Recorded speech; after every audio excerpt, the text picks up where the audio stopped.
Good morning guys. तर आज मी उठली 11 वाजता आणि उठल्या डायरेक्ट पूलमध्ये गेली, कारण की आज खूप गरम होत होतं मला.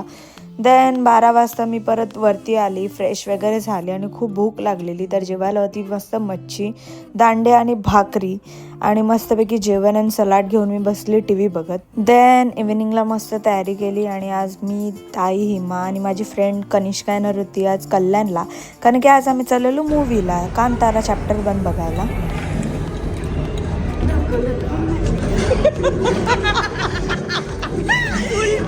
मी आणि कनिष्का पुढे पोहोचलो आणि नंतर ताई आणि हिमा आम्हाला जॉईन झाला. गाईज काय मूवी होती, नक्की तुम्ही जाऊन बघा. देन मूवी संपली 7:30ला. मग आम्ही गेलो बर्गर किंग, ऑर्डर दिली पटापट आणि सगळ्यांनाच खूप भूक लागलेली आणि आमची हिमाची मस्ती काय थांबत नव्हती. देन ऑर्डर आली, मग आम्ही खूप गप्पा मारल्या, कारण की कनिष्का आणि मी खूप दिवसांनी भेटलेलो. मग 10 वाजता आम्ही निघालो घरी जायला. चला गाईज, भेटूया नेक्स्ट व्लॉग मध्ये. तोपर्यंत बाय बाय.